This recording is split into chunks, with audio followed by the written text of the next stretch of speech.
thought that joke would get bigger laughs. He's been married for 37 years and has 3 daughters and 2 grandchildren, which are the greatest gifts in the world. Best. Gary is a lifelong San Francisco Giants fan, a love which he inherited from his father despite the arduous wagon journey. That love can be seen and felt in his wonderful book, Baseball from 3,000 Miles Away, The Trials, Tribulations, and Triumphs of Being an East Coast Giants Fan. Gary is the president of the New York Giants Preservation Society, and this is his 3rd time speaking at the Cooperstown Symposium. Bravo. His hobbies and his passions include his family, the Giants, and traveling to Sullivan County in upstate New York. Please welcome Gary Mintz.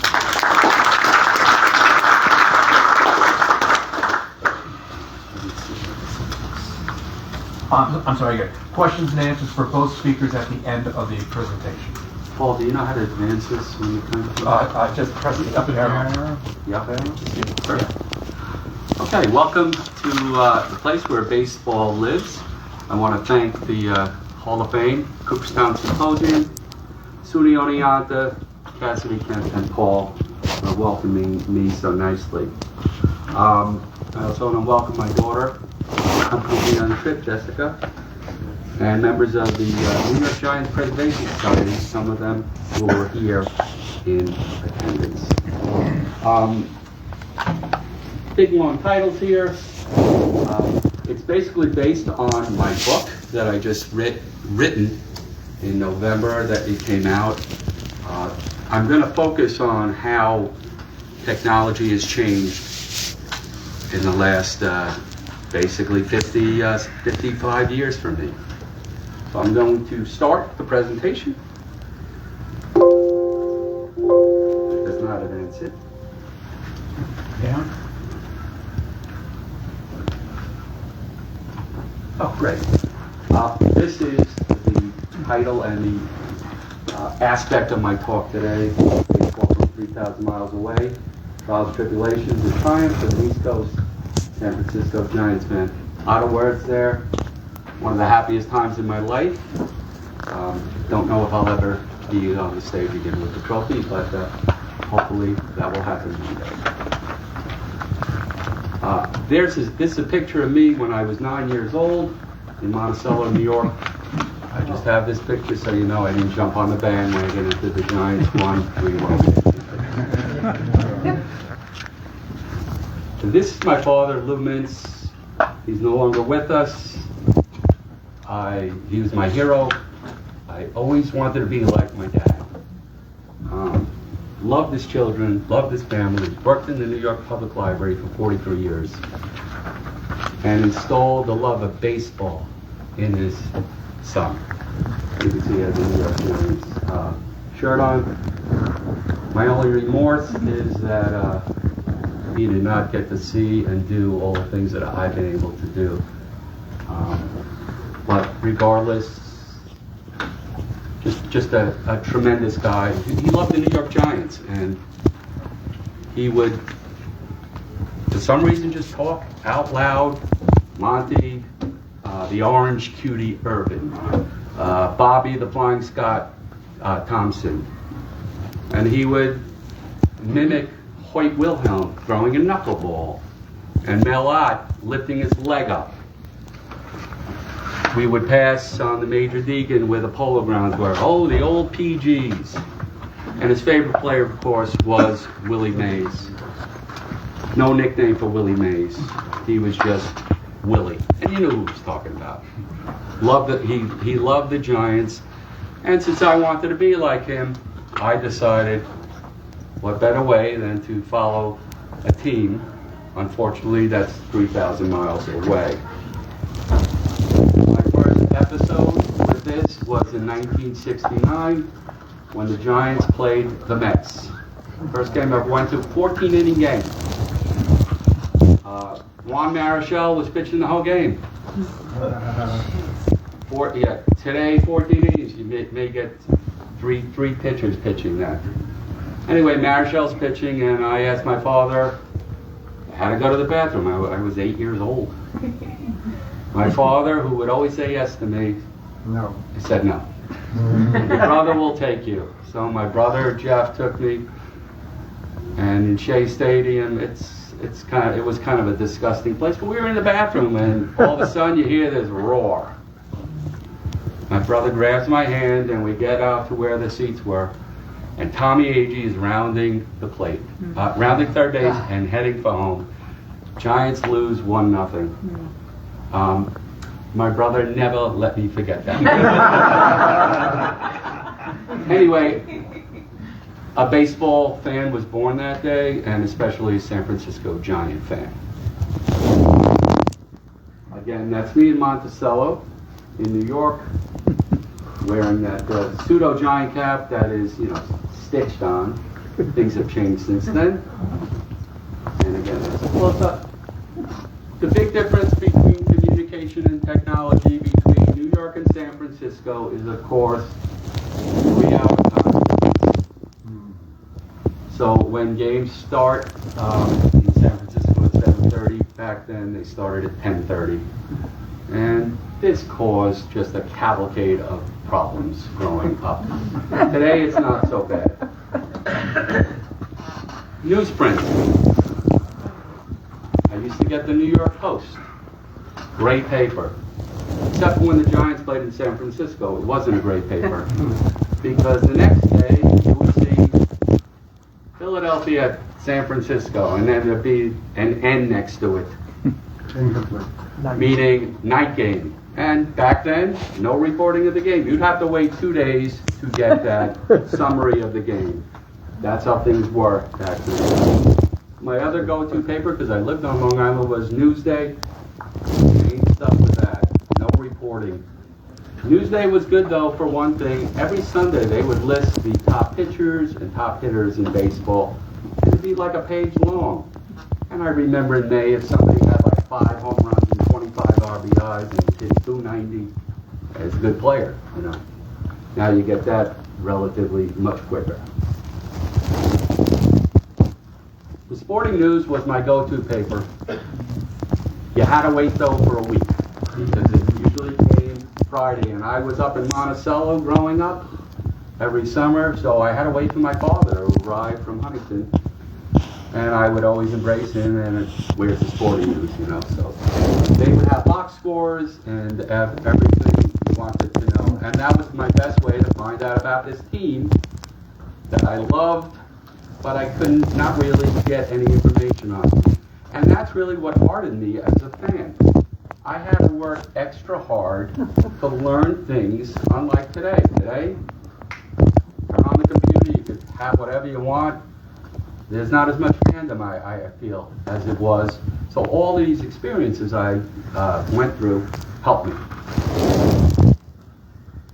One of the experiences was about this guy, which probably nobody knows about. His name is Randy Elliott. Randy Elliott was hitting like 600 in spring training. And of course, again, there's no TV coverage. There's barely any coverage. So me as a fan, I'm thinking, we have this sensational leadoff guy who's going to steal bases and lead the team to victory. And then I find out he's this burly, white, slow-footed left fielder who had a career year in spring training.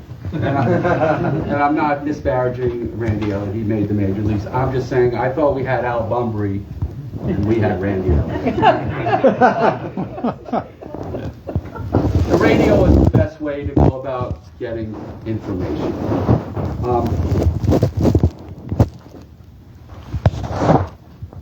My go-to was WCBS and WINS in New York. CBS 12 minutes after the hour, INS 15 minutes after the hour. When they gave the score, it could be INS is 3 minutes later, might have the bottom of the inning or the top of the inning. It might be a little different. My main issue was that half an hour later when they gave the scores, if they still said top of the fourth, Cincinnati still at bat against the Giants, I'm thinking to myself, holy cow, the Reds scored like 7 runs. Because it's the same inning half an hour later. This is the thoughts that were going through my mind. I would listen to some East Coast games, East Coast teams that played the Giants at night. You had KDKA in Pittsburgh. You had WLW in Cincinnati. KMOX in St. Louis. And the one word that I could describe of it was staticky.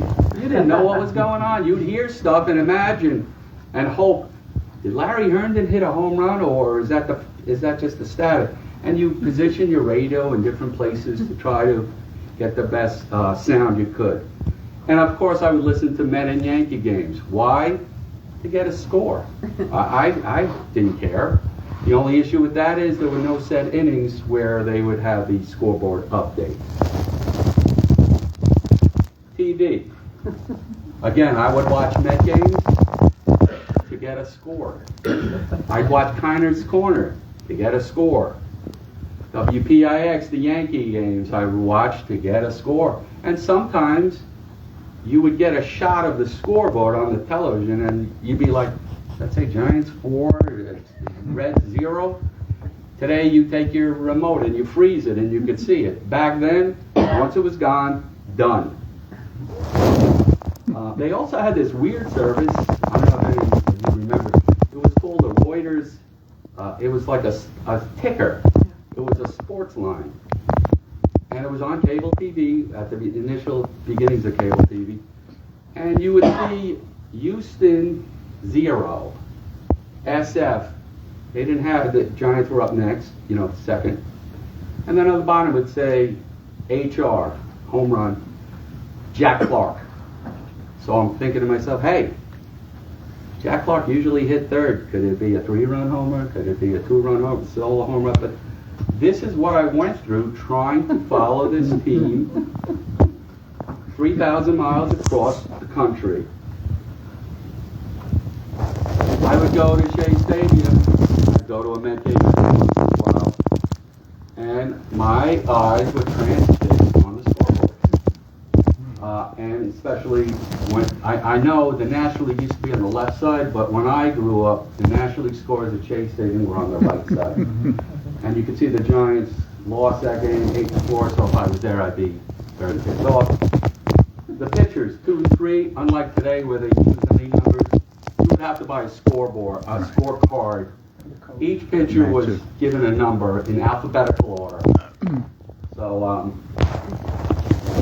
don't want to think Phil Negro would be 3. He'd probably be 2 on the Atlanta staff because it went in alphabetical order. Here's another picture of that. And this was when Willie Mays retired from baseball. But that red dot where you see San Diego, Cincinnati, that was a real issue for me, the red dot. Because when the Giants would play, if the red dot was on when they were up, and it was on a long time, I'd be like, all right, we must have scored 7. Sometimes it'd be up there 10 minutes, and you're like, what's going on? And then the score guy taking care of the score would then flip the button to the bottom and there'd be no change. And what is this guy doing? And then the Reds would be up for a minute, 3 runs. So it was not a good experience being at the stadium looking at the scoreboard. Then there came Sports Phone. I don't know how many of you ever used this. Yeah. And if you have, there's a brand new book written about it, so I encourage you to get it. I have not seen it, but during high school, I would have my dimes, I'd put it into the phone, dial 976-1313. Every 10 minutes, you would get a scoreboard update. Mm-hmm. And again, if the team was up, who was placing the Giants, were still up 10 minutes later, thoughts, they would ruin my day. This is how it was. The Giants threatened to move to San Francisco, to Toronto in 1975. I was really happy. Because I wouldn't have to stay up late to listen to games. I'd get scores. Now as an adult, I see what the New York fans went through when the Giants, moved to San Francisco.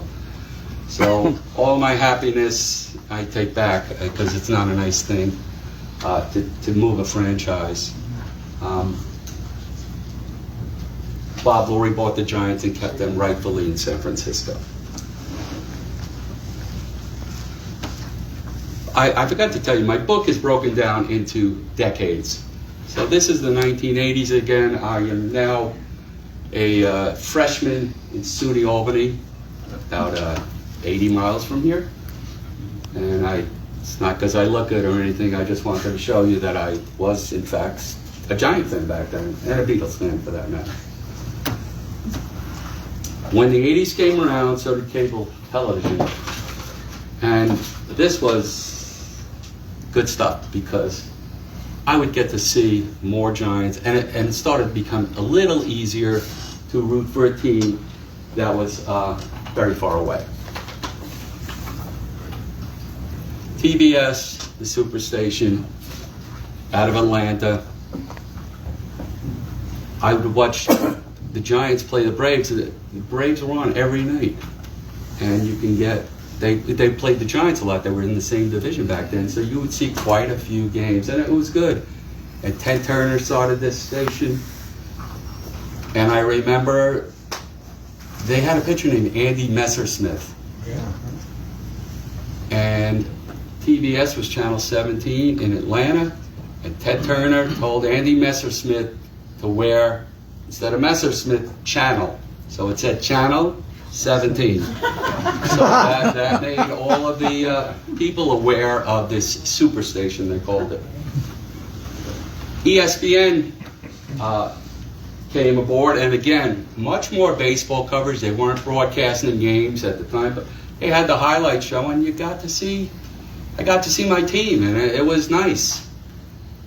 I got to see, Candlestick Park, which I didn't really want to see because it was disgusting looking, and most of the things I saw were empty orange seats.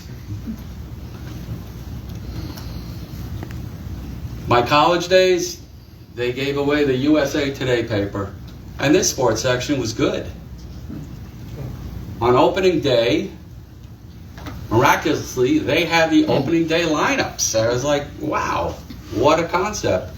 Because back in the 70s, wait for the sporting news a week later to see, hey, who made the Giants? Because again, you didn't hear anything. WFAN is born in New York. Great for sports fans. They used to do 4 updates an hour. Top of the hour, bottom of the hour, 15, quarter to. Nowadays, they're down to 1, just at the top of the hour. Why? Because you get any score you want. You look at your phone. You look at your tablet. But again, this is starting to get a little easier for me. Giants threatened to move to Tampa. And you know I'm happy again. This is in the early 90s. Peter McGowan, who was a member of the New York Giants Preservation Society, great man. He saved the day and kept the Giants in San Francisco. Again, as an adult, I understand now why that is so important. The 2000s came and the computer was born, and this just started to lift everything off of the problem of following a team. I was a school teacher, I had to learn how to use it a bit, and I got decent at it. First thing I did, I found this club called San Francisco Giants Virtual Lounge. And they were people like me, except they lived there. And you would sit, they would be watching the game. Now on the radio, you'd be able to listen to the game, and they'd be talking about the game. The problem is that their feed was quicker than mine, so you would see, oh no, and then you'd hear the radio, I hit a home run, or yes, and something good happened. But this was my first venture into dealing with people who I considered like me. The Major League Extra Innings package came, and that was how I listened to games on the radio. I had 3 young daughters, and I couldn't think about spending $200 to enjoy myself, so that had to wait. But I did pay for the radio to hear. MLB Network was born. Again, more Giants, making my life easier to follow the team, which was a godsend. It really was. We get to 2000 to 2010s, and I joined a group called the New York Giants Historical Society, and I'm invited to the trophy tour. Giants win. This is in 2011. You good for time? Have more. Good. More than that. Good. Giants win. Beside myself. Never thought this would ever happen. I buy a car flag. I put it in my father's grave. I'll let you know, there are 3 flags that I bought. They're all there. It's like the Francis Scott Key, and the flag was still there. I don't know how they weathered the storm, but those flags are there. And it was my way of telling my father, I care. Yeah. After this event, I realized that this organization was done. The gentleman started getting sick, and I said, I'm going to take over this. And you got to realize, I'm doing this for my father, because I didn't see the New York Giants play. I didn't see them play in New York. I was born after the fact. So I took over the organization, and we started having meetings, and it was really, really a wonderful thing. I started collecting their emails, and we would have this communication again, bringing things closer together. We would start to have 3 or 4 meetings a year. We renamed our group the New York Giants Preservation Society. There was our initial logo. We formed it. We had a Facebook page and our web page. They're still in existence. We had a Yahoo page, but that went by the boards. Here's our Facebook page. Somehow in 2013, after Giants won in 2012, this time I had my whole family there. My 3 daughters and my wife. You made it. They liked wearing the shirts. I think that was about it. Not big fans, and I want to say sorry if I ruined any family events or anything else that might have gotten in the way because of my nonsensical fandom with the Giants. 2014, so this is 2015 again. I don't know how it happened, I really don't. I waited. I always said the worst thing my father ever did was make me become a Giant fan, because I had to wait 40 plus years for them to finally win. And again, very sad that he never got to see all of this. The great Willie Mays, we presented them with, we presented the Say Hey Foundation with a check. And I'm sitting there with Willie Mays. Willie Mays comes to these events. People stand up crying when he walks in. They think they see a 25-year-old guy with his hat falling off. Instead of, at this time, he was 80-something, and you could see he doesn't know who I am, but that's besides the point. I got the photo up I was happy with. But I'm sitting there thinking, this is my father's guy. Why am I with him? My father should be in the picture. We also gave to the Junior Giants Fund. That's for kids who can't afford gloves and bats and stuff. We used to have our live meetings in New York City in the Bergino Baseball Clubhouse. There you see some of our constituents. After a while, we moved to Finnerty's because Bergino Baseball Clubhouse closed. This is a San Francisco-based bar. And again, some of our members. Wrap this up quick. Our group we are proactive. We don't sit around and schmooze. We try to get things done related to the Giants. We've been invited to many events and have hosted many as well. MLB TV allowed me to now listen and watch Giant games with the home announcers, which was always great. During COVID came, we rebranded ourselves, Now we have 3 or 4 Zooms a month, which our members love. We get top-notch people. There you see our Zoom, our members. We have a new YouTube page that we started last year. Great stuff on here for research, for entertainment, for anything. Here is, we took a tour of the Polo Grounds. John Miller, Hall of Fame announcer, joined us last year. And the book, if you're interested, it talks about fandom, it talks about family, and it talks about these changes in technology. I'm going to head home in a while, and I'm going to listen to the Giant game on the radio, which I never would have been able to do. And my friends will be texting me on the phone about what's going on. So I thank you so much.